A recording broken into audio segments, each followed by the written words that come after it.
Hey everyone, welcome back to Topher Drives, where today, thanks to Nissan of Canton, we are driving this 2025 Nissan Sentra S. You guys asked for more base models, you asked for cheaper cars in general, so why not start off the new year here with the 5th cheapest vehicle on the new car market in the US. It's actually the 2nd cheapest car, because 3 of the 5 cheapest are SUVs, the cheapest being a car, the Nissan Versa. We already drove that and you guys loved it. The Chevy Trax being the 2nd cheapest, the Hyundai Venue being in there, and then what is the 4th? Oh, the Kia Soul. Yes, the Kia Soul as well. And technically, the Soul, the Trax, and the Venue are all SUVs, so this is the 2nd cheapest car. Starting at just $21,500, this is a true base model. This one, as spec'd with a couple dealer accessories and destination worked in, 23 grand. And when I say true base model, I really mean it. The Sentra S is only available in 3 exterior colors. This one is finished in fresh powder, but you can also have gun metallic, which is gray, and then there's a black color as well. But I think white just kind of gives us the impression that this is just such a super base model. We have steel wheels with hubcaps. These are 16-inch wheels, and these are actually the same tires that you get on the trim that is one step up, the SV. This is a 205 60R16, so we do have a pretty good sidewall. It's a Firestone FT140 tire. I don't think I've ever seen that as a factory option for any car, but there you go. Today is the first time. And this generation of Sentra has been around for a minute, and I think it still looks pretty good. Even in base model form, I wouldn't say that this is an unattractive car, and it's up pretty decently in size from the Versa, though keep in mind, this is about $5,000 more expensive than that 5-speed manual Nissan Versa S that we drove a few months ago. So I suppose what we'll be trying to figure out today is this worth spending the extra money over the Versa? So let's go ahead and poke around this, and we're going to commute this to downtown, as that is essentially what these cars are meant to do. They are commuters at the end of the day. Let's start out with the trunk, which I'm going to open with the key because I can't find how to open it otherwise. You guys keep in mind, this is a dealership car. It's not a press car. I haven't been living with this, so my impressions won't be exactly the same as something that I've been able to spend a ton of time with, but sometimes these first impressions videos are fun. In the trunk, you can see where our extra money is going to in dealer accessories, some floor mats, and then I think that's probably the rear floor mat right there. Under the trunk floor, though, we do get a compact spare and a little baby toolkit, it looks like. And honestly, trunk room in this is pretty impressive. I feel like I could curl up back there and I would have plenty of room. Cars in this class in general have gotten kind of big. The Honda Civic, the Hyundai Elantra, the Kia Forte, they're all kind of this size now. Actually, the Kia Forte doesn't exist anymore. It's now the K4. But this may be a more appealing size to people over the Versa. Let's check out the interior. Obviously, this is just a big barren wasteland of black plastic. There is nothing going on in here as far as dimension. We do have this faux carbon fiber on our window switches, and as someone stated in the comments of my Versa video, this has power rear windows. This is a luxury car. So, I mean, it goes to show that even the basest of base models in 2025 still have some modern amenities. We have a map light up here. Check that out. Those are not LEDs in there. We have no fold down little center thing, which means your cup holders only exist on the door panels in the back of this Sentra. And that really is it. There is this little block off panel where I assume in higher trims, maybe you get some USB ports. But as far as room goes, honestly, I have plenty back here. At 5'11", set behind my driving position, I've got enough legroom. I've got enough headroom. Not quite as big, not as much room as you would see in a Honda Civic or a Hyundai Elantra, but I think for this class, this is absolutely plenty of legroom back here. You can see up front. But before we get up there, let's hop out and talk about what powers this Nissan Sentra. So the Versa had a 1.6 liter, but the Sentra gets you a 2 liter naturally aspirated 4-cylinder with 149 horsepower, 146 pound-feet of torque. It has a CVT and it's front wheel drive, and that is, I think, the biggest bummer with the Sentra is there is no manual transmission option available in the US. However, our neighbors up north in Canada, they get a manual option, but still not on the S. On the base model, they have to go up to, I think, an SR, whatever the top trim is, and you can have a 6-speed manual with that Sentra. But since we're only American, we don't get the manual Sentra. But to be fair, I don't think the Canadians get the manual Versa, so I guess it's all trade-offs. Opening the hood here, obviously we don't have any hood struts. That goes there, okay. And there is our 2-liter naturally aspirated 4-cylinder, no engine cover, just kind of a simple looking 4-cylinder engine. Cool. All right, let's shut this. We'll jump in, we'll start it up, and we'll go for a drive and see what it's like on the road.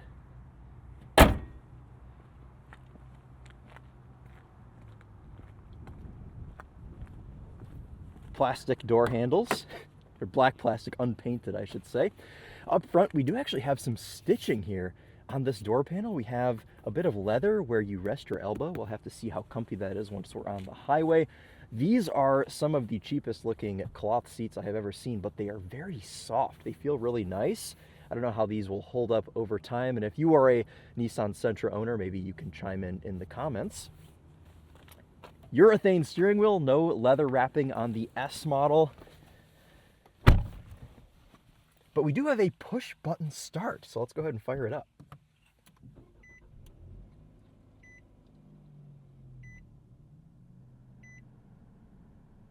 We also have a number of driver aids. You can see there we have a lane departure warning. Put this key in the console. Hopefully that does not slide around too much. More of this fake carbon trim here around these cup holders. You can see our automatic shifter for our CVT. Physical climate control here, but since this is just the S, it is not automatic, but I don't really mind that too much because, to be honest with you guys, I don't really use the auto function in most new cars anyway, so this will do the job just fine for me. We have a 7-inch infotainment system, and again, unlike the Versa, this Sentra has Apple CarPlay. You have to upgrade to the Versa SV if you want to get Apple CarPlay, but the Sentra S does come with it. We have a 4-speaker sound system, which you know we will be testing a bit later on. So excited for that. Just one USB-A port. If you upgrade to the SV or the SR, you do get more ports, but the base model, you only get one. But you do get an aux line in, so that's kind of cool to see. We have just kind of a traditional spot for, I suppose, your radar detector if you want to be flying 120 up the left lane in typical base model Sentra fashion. That makes it easy for you. We have a physical volume knob, plenty of physical buttons here at the bottom of the infotainment screen, as well as a dimmer. We have a dimmer over here for our gauge cluster, which is quite nice. You've got an auto up-down driver's window. That is really nice to see. 4 power windows, like I mentioned earlier. We have an eco button. I suppose we'll try that on the trip, and we'll actually reset our fuel economy as well once we get going.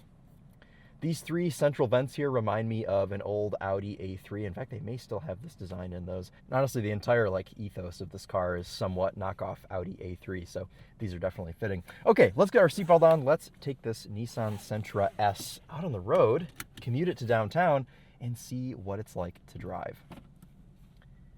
Into reverse there, you can see our backup camera coming up. One of the worst quality backup cameras that you will see. However, keep in mind, this is not unique to the base model Sentra. Essentially every new Nissan just has this garbage quality backup camera. I just got out of the Frontier Pro 4X, which was a $50,000 truck, and it had very similar quality. It's probably the same camera that they put in that. Into drive on our CVT, we also have a low range mode and a sport button for the CVT. So we'll try the sport mode out once we are in the performance-y section of the drive. But also, guys, keep in mind, this is a dealer car. We can't go as hard as we do on the press cars with this. This only has 71 miles on it, so it is quite fresh.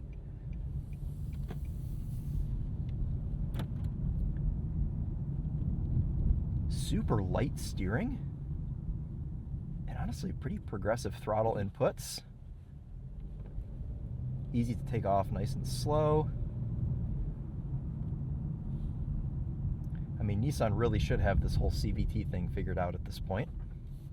They've had enough of them fail. They should be making nice ones now, right?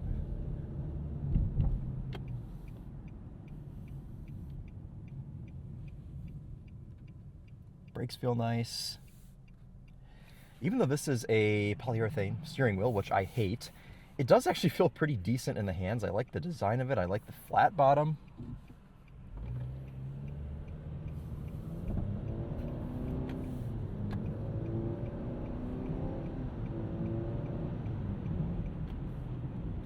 You can see a couple simulated shifts there from that CVT. And we don't have any way to control this manually, which honestly I think is fine. I think cars with CVTs that you can shift manually are a little bit silly.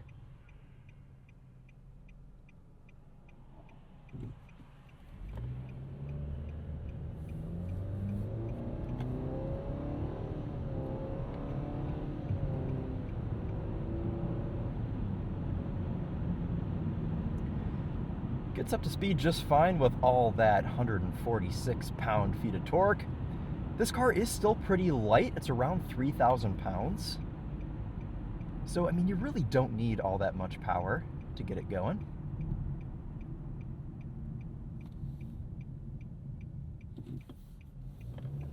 Let's put the CVT in sport.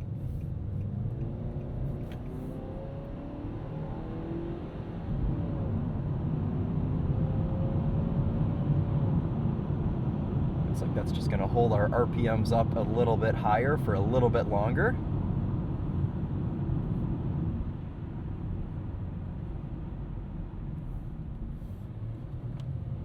Ooh, a downshift. A little bit of intervention from traction control. All right, let's take that out of sport. Don't want to beat on this thing too much. You know, guys, with this and the Versa, I, for some reason, went into this thinking that the cars would be so much worse than they actually are. This actually feels like decently nice. Like, it's not as loud as I thought it would be on the road. Obviously, it's no Genesis GV80 or BMW X5 or anything like that, but it could be so much louder. I mean, these Firestone tires aren't terrible. I am so cursed with this corner. What you guys don't see a lot of the times is how many times I have to take this corner and how many times I have to edit out people going 12 miles per hour around here.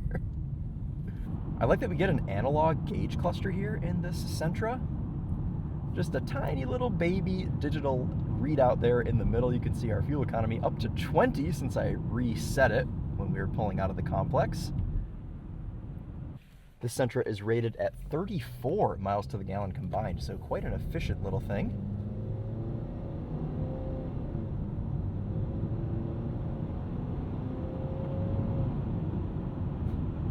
It's getting confused because I'm pulling my foot out of it because I don't want to rev it super high. Then it thinks I want to coast, but I just want to drop revs. All right, let's see what these Firestones can do. Brake pedal feels great.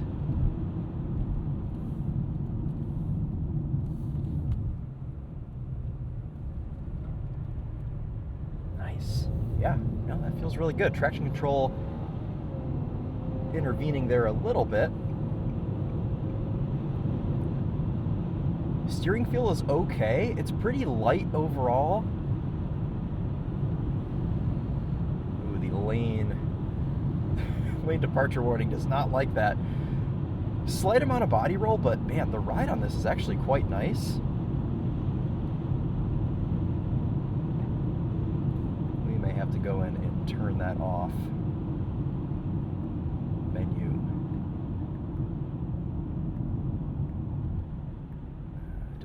Turn that off, so we will leave it on, I suppose. Through the roundabout, dab of brakes, driver assistance. Oh no, that's not it either. A glimpse into what it's like when I've only been driving a car for 30 minutes. I don't know how to use anything.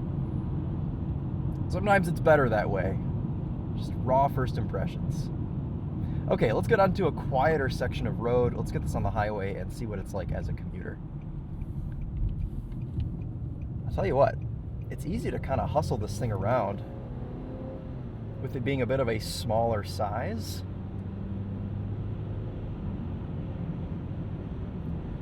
Another thing, this 2-liter is not super grainy or buzzy.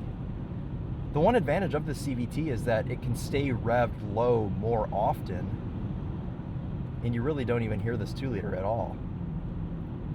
I honestly think some of Nissan's best efforts are cars like this. I was so impressed with that Versa.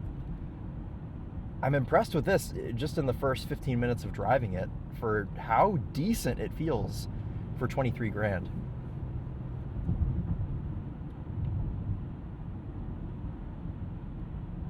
We have a camera rear, no, I'm kidding. Could you imagine? Probably gonna edit that out. Like that we can have a digital speedo there in the middle.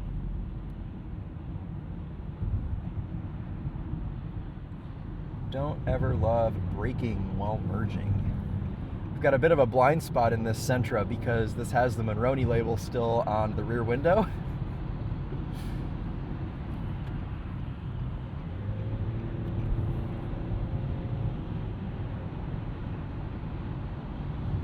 We've got blind spot monitoring.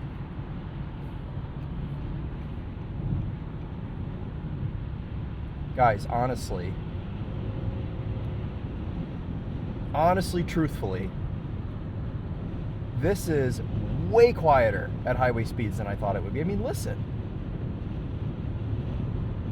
Things always sound louder on camera, but this is no louder than any $35,000 sedan that I've driven on the highway. Cars that are a size up, the Camry, the Accord, the Altima, nicer trims of those cars, I mean, they're all about this sound level. And with the CVT, we're able to be revved at just under 2,000 RPM here at 76.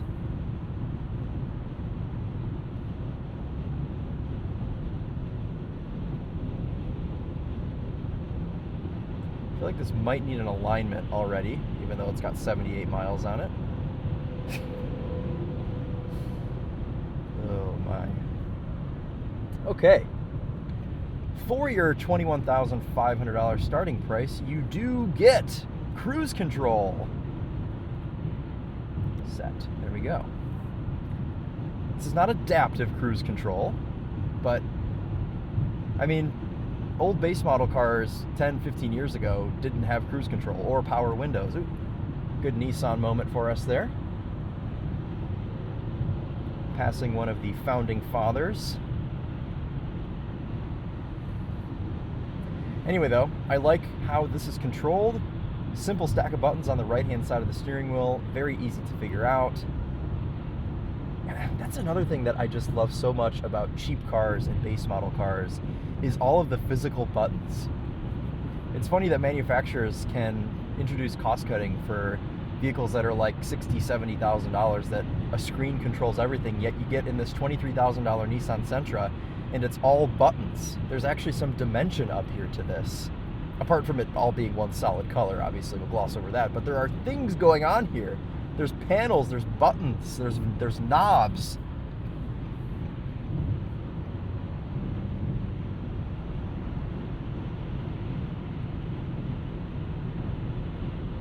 Ride quality is nice on the 60 section sidewall, the damping. It's a bit of a firmer ride, sure, but it's comfortable. I love this seat. I mean, Nissan, it always does a great job with their zero gravity seats. As I said, this cloth material is very soft. It's a very squishy seat. You kind of sink down into it. Honestly, could see myself being pretty cozy taking this on a road trip. I don't see why not. Ergonomically, I fit great in this car. I've got plenty of room up here in the driver's compartment. This console does stick up a little bit high, but you can rest your leg on it and it's fine. Elbow comfiness is, again, it's okay. We've got a little bit more squish over here than I think the Versa just had like a hard piece of plastic.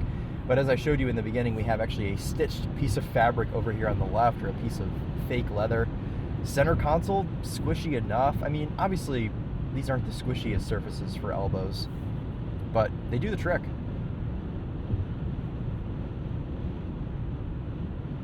I'm a little scared to test out this 4-speaker sound system, but I feel like in the Versa it wasn't that bad.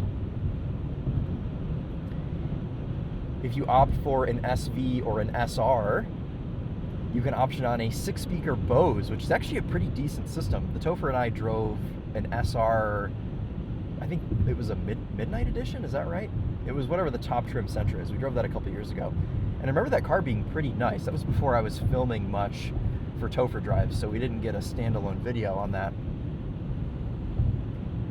But the Topher and I agree that the Sentra is a fine automobile. You can ask him, he'll agree.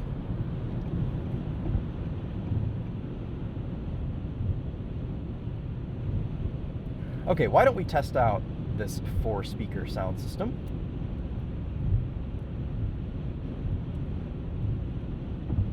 It's so funny, this screen, it feels so old. It has like that thin plastic layer over it, like a microwave has. So when you press on it, there's this like little feedback that you get. All right, let's see what these 4 speakers can do.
Man, 4 speakers of fury. I'm not mad at that. I mean, it's not good, but it's like, it could be so much worse. Is that the motto for this car? It could be so much worse. No, it's better than that. Fuel economy up to 29.3, even with that little spirited section in the beginning. Man, you guys, could you imagine if this came with a 5 or a 6-speed manual? This would just, everyone would drive one of these. Every enthusiast would have this as their daily. It's such a shame they don't offer it. And honestly, with the Versa dying off after the 25 model year, with potentially Nissan as a company dying off after the 25 model year, I don't know how much of a future I really see for the Sentra, which is such a shame. CVT here, it feels pretty dialed in. I mean, at the end of the day, of course, it is still a CVT, so I've never liked CVTs, to be so honest. They just have never done it for me. I've never met a CVT that I actually like. I feel as an enthusiast, it's kind of sacrilege to give any sort of compliment to a CVT.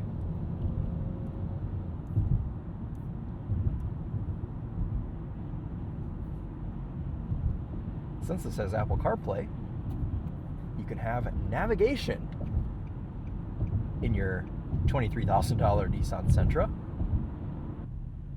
I'm impressed here with the NVH.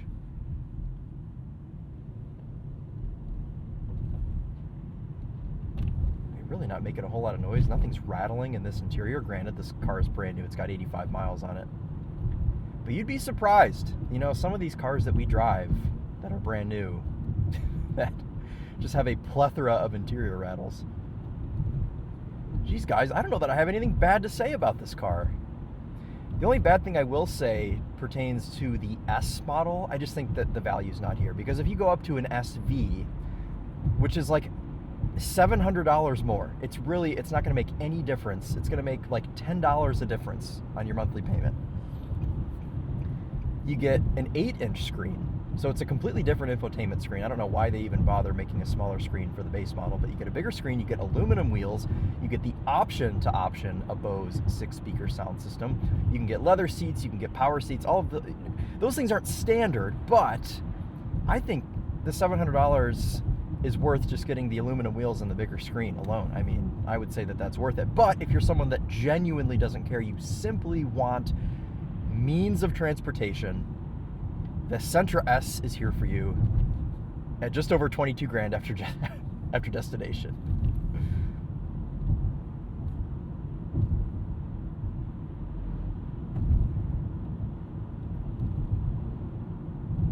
Fuel economy creeping up to 30 there. You can see 30.0. Oh, we should have been in eco mode. All right, we'll try out eco for the last couple of minutes here while we're on the road. I don't think I missed anything else. I mean, it's everything you need and nothing that you don't. Kind of like how we saw it in the Versa. Wow, it's even got a spot to put your sunglasses.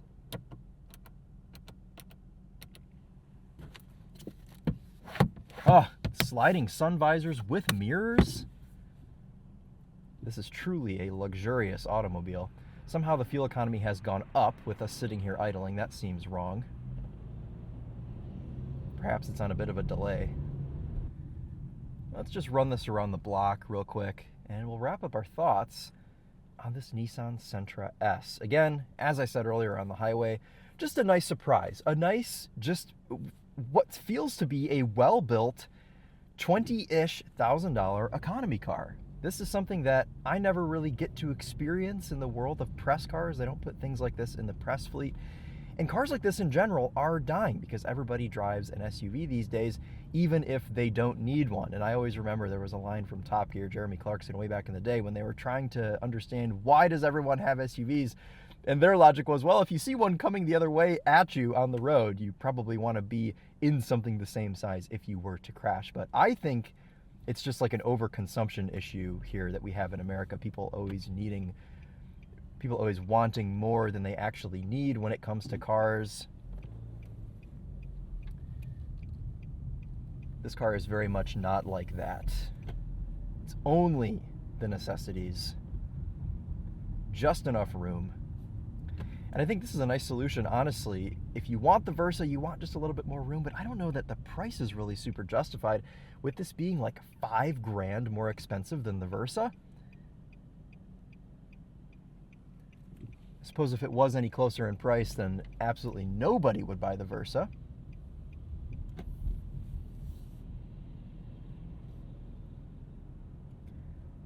I'm impressed at how low this engine is able to be revved with the CVT. I mean, you can just creep around town at like literally 1200 RPM. Let's enter into our favorite parking structure. And we'll wrap this one up. Decently quick steering, actually. Get me in here. Please select an event. Welcome. I'm at a perfect height. Please proceed into the lot. Thank you so much.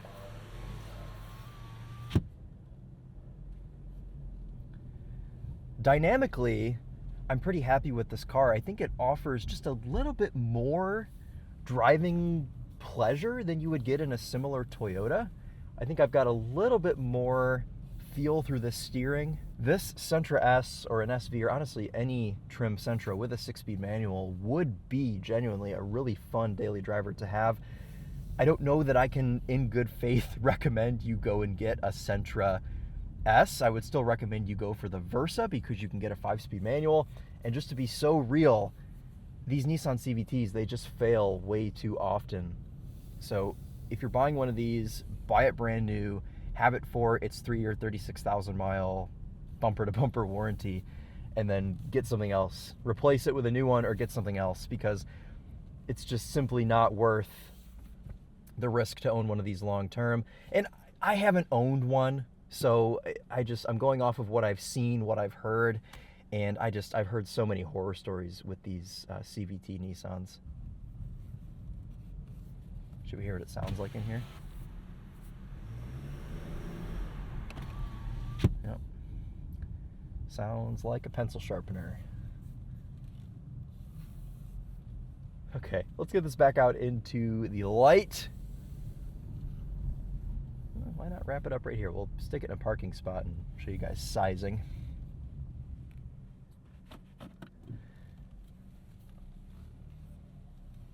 Backup camera doing the trick for us.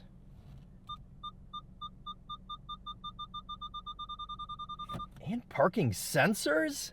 My goodness, how much more can you ask for? Where is the parking brake? Oh, a foot parking brake. Okay. I feel like, did the Versa have one of those too? I feel like maybe it did. But super deep center console. Lots of room to put things in. This is stitched in leather. Ending readout for our fuel economy, 29, which I don't think is too bad considering the fact it's cold out and we did a bit of a spirited section with this Sentra. But that's going to wrap it up for us today. I hope you guys enjoyed this drive of this base model Sentra. I'm going to do my best to work in more of these base model cars, some used cars here and there, just because it's a little bit of a treat for us, a bit of a break from the $60,000 SUV that we're used to driving.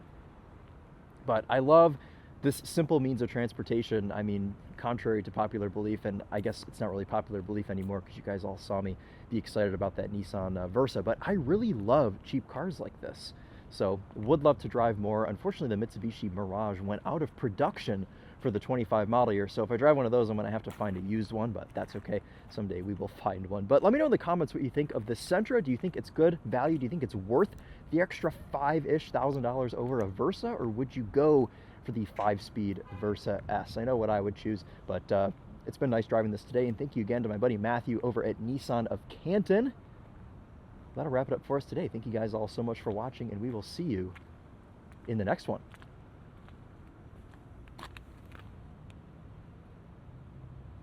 About 40 on the highway.